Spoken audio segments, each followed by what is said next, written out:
Hi Grange Park. So hopefully you've been enjoying the story so far. It's getting very interesting now as the relationship between Kensuke and the boy develops, and I think it's really interesting how Stella Artois is not scared of Kensuke despite being scared of most other strangers. The next chapter is chapter 7, and it's called All That Silence Said. I'm going to break this part into 2 parts. Okay, so this is the first part of chapter 7. I smelt vinegar and thought I was at home. My father always brought us back fish and chips for supper on Fridays, and he loved to soak his in vinegar. The whole house would stink of it all evening. I opened my eyes. It was dark enough to be the evening, but I was not at home. I was in a cave, but not my cave. I could smell smoke too. I was lying on a sleeping mat covered in a sheet up to my chin. I tried to sit up to look about me, but I could not move. I tried to turn my neck. I couldn't. I couldn't move anything except my eyes. I could feel, though. My skin, my whole body throbbed with searing pain, as if I had been scalded all over. I tried to call out, but I could barely manage a whisper. Then I remembered the jellyfish. I remembered it all. The old man was bending over me, his hand soothing on my forehead. "You better now," he said. "My name, Kensuke. You better now." I wanted to ask after Stella. She answered for herself by sticking her cold nose in my ear. I do not know for how many days I had lay there, drifting in and out of sleep, only that whenever I woke, Kensuke was always there sitting beside me. He rarely spoke, and I could not speak, but the silence between us said more than any words. My erstwhile enemy, my captor, had become my saviour. He would lift me to pour fruit juice or warm soup down my throat. He would sponge me down with cooling water when the pain was so bad that I cried out. He would hold me and sing to me softly back to sleep. It was strange. When he sang to me, it was as if an echo from the past, of my father's voice perhaps. I didn't know. Slowly the pain left me. Tenderly he nursed me back to life. The day my fingers first moved was the very first time I ever saw him smile. When at last I was able to turn my neck, I would watch him as he came and went, as he busied himself about the cave. Stella would often come and lie beside me, her eyes following him too. Every day now I was able to see more of where I was. In comparison with my cave down by the beach, this place was vast. Apart from the roof of the vaulted rock above, you would scarcely have known it was a cave. There was nothing rudimentary about it at all. It looked more like an open-plan house than a cave. Kitchen, sitting room, studio, bedroom, all in one space.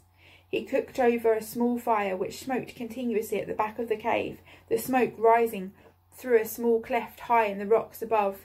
A possible reason, I thought, why there were no mosquitoes to bother me. There will always seem to be something hanging from the wooden tripod over the fire, either a blackened pot or what looked like and smelled like long strips of smoked fish. I could see the dark gleam of metal pots and pans lined up nearby on a wooden shelf. There were other shelves too, lined with tins and jars, dozens of them of all sizes and shapes, and hanging beneath them innumerable bunches of dried herbs and flowers. These he would often be mixing or pounding, but I wasn't sure what for. Sometimes he would bring them over to me so that I could smell them. The cave house was sparsely furnished. To one side of the cave mouth stood a low wooden table, barely a foot off the ground. Here he kept his paintbrushes, always neatly laid out, and several more jars and bottles, and saucers too. Kensuke lived and worked almost entirely near the mouth of his cave house where there was daylight. At night he would roll out his sleeping mat across the cave from me, up against the far wall. I would wake him in the early morning sometimes and just watch him sleeping. He always lay on his back, wrapped in his sheets, and never moved a muscle. Kensuke would spend many hours of every day kneeling at the table and painting. He painted on a large shell. Much to my disappointment, he never showed me what he had done. Indeed, he rarely seemed pleased with his work.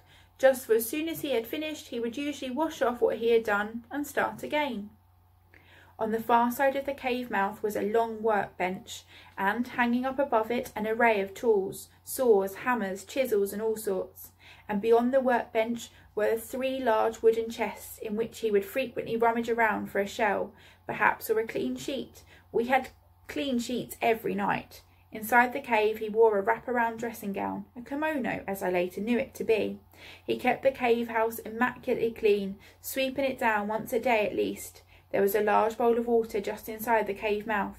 Every time he came in he would wash his feet and dry them before stepping inside. The floor was entirely covered with mats made of woven rushes, like our sleeping mats, and everywhere all around the cave, to head height and above, the walls were lined with bamboo. It was simple, but it was home. There was no clutter. Everything had its place and its purpose. As I got better, Kensuke would go off and leave me on my own for more and more, but thankfully never for too long. He returned later, very often singing, with fish, perhaps fruit, coconuts or herbs, which he'd bring over to show me proudly. The orangutans would sometimes come with him, but only as far as the cave mouth. They'd peer in at me and at Stella, who always kept her distance from them. Only the young ones ever tried to venture in, and then Kensuke only had to clap at them, and they'd soon go scooting off. During those early days in the cave house, I so much wished we could talk. There were 1,000 mysteries, 1,000 things I wanted to know, but it still hurt me to talk. And besides, I was quite happy with our silence, that he preferred it somehow. He seemed a very private person and content to be that way. Then, one day, after hours of kneeling hunched over one of his paintings, he came over and gave it to me. It was a picture of a tree in blossom. He smiled and said everything. "For you, Japan tree," he said. "I, Japanese person." After that, Kensuke showed me all of the paintings he did, even the ones he later washed off. They were all in black and white wash, of orangutans, gibbons, butterflies, dolphins and birds and fruit. Only very occasionally did he keep one, storing it away carefully in one of his chests. He did keep several of the tree paintings, I noticed, always a tree in blossom, Japan tree, and as he always called it, and I could see he took particular joy in showing me these. It was clear he was allowing me to share something very dear to him, and I felt honoured by that. In the dying light of each day he would sit beside me and watch over me, the last of the evening sun on his face. I felt he was healing me with his eyes. At night I thought often of my mother and my father. I so much wanted to see them again, to let them know I was still alive, but strangely I no longer missed them. In time I found my voice again. The paralysis gradually lost its grip on me and the strength flowed back.